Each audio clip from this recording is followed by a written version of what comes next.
que tres son algo más que multitud. Así que bueno, voy a oficiar de secretario de actas, porque finalmente no voy a repetir aquí lo que se ha dicho, aunque vamos a hacer una especie de síntesis, ¿no? México en sucumbíos, así titulé esta pequeña intervención, que además ustedes van a confirmar que también es muy breve.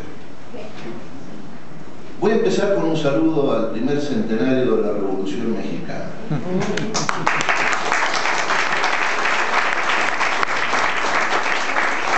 La de los hermanos Flores Magón.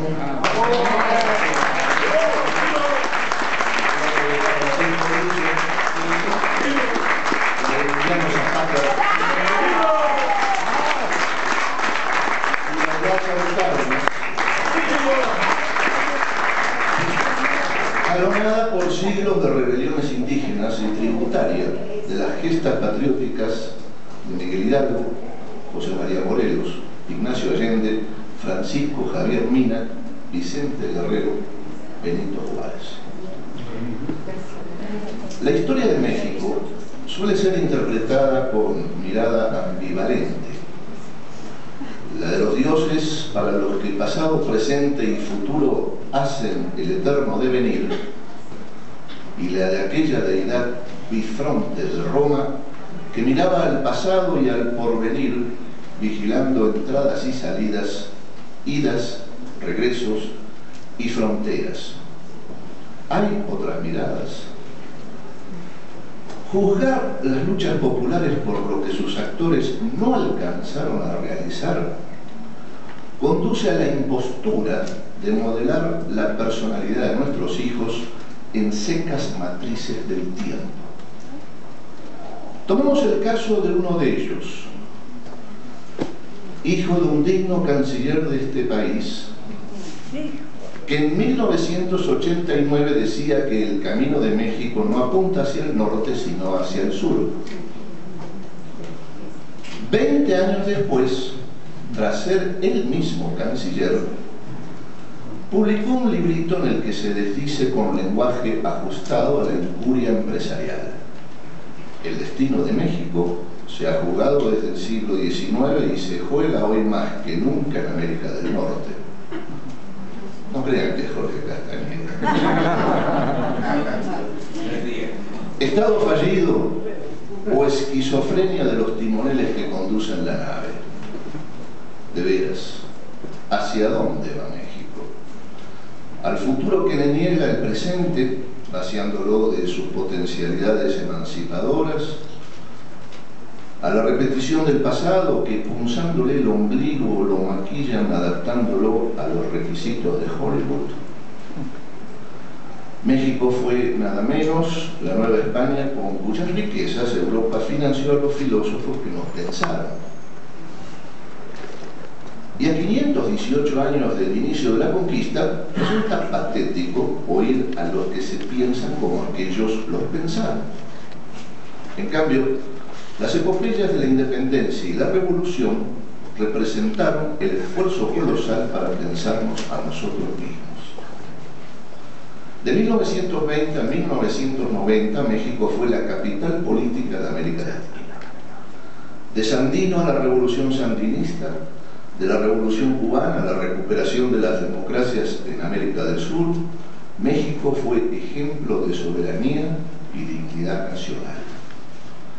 Principios que hoy le niegan el oscurantismo educativo y cultural y las fuerzas retrógradas que le han impuesto la paz porfiriana que justamente llevó a la revolución de 1910.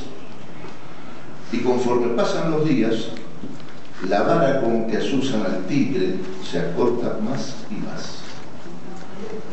Los jóvenes mexicanos masacrados en marzo del 2008 por el ejército de Colombia en la provincia ecuatoriana de Sucumbíos no se miraban el ombligo. Su solidaridad con los pueblos bolivarianos tenían claro que los traidores de un libertador eran los mismos que fusilaron a Guerrero en Oaxaca y un año después asesinaron a José Antonio de Sucre, el gran mariscal de Ayacucho, en el sur de la Gran Colombia. iturbidistas y santanderistas que siguen allí diciéndonos todo está bien y patrocinando y lucrando con el crimen organizado del que aseguran protegernos. El partido mediático tergiversó totalmente el sentido de la sangre derramada en Sucumbíos, desligándolo de hechos acaecidos antes y después de la tragedia. Aquí se han explayado todos estos acontecimientos.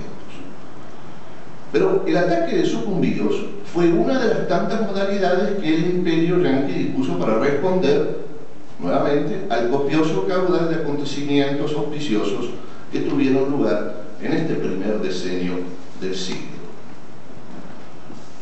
Primero, derrocamiento de nuevo gobiernos sujetos al llamado Consenso de Washington, el triunfo de democráticos populares en varios países de nuestra América y en algunos que todavía deben de lidiar en contextos sumamente adversos, la acelerada integración económica y política de América del Sur, la celebración del medio siglo de la Revolución Cubana y la sorprendente recuperación de Fidel Castro, el estadista mundial más importante de la segunda mitad del siglo pasado y la que corre del presente. Quinto,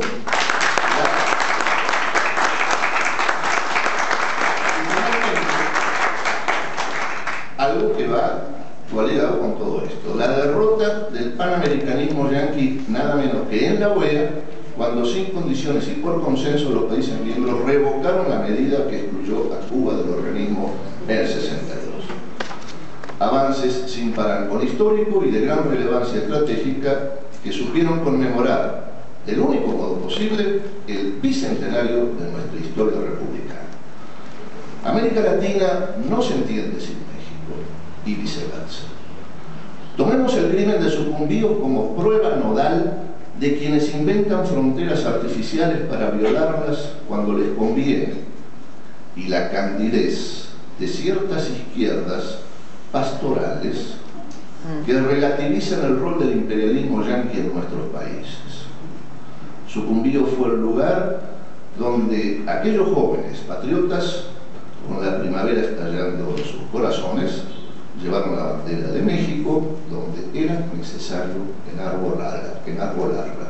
Muchas gracias.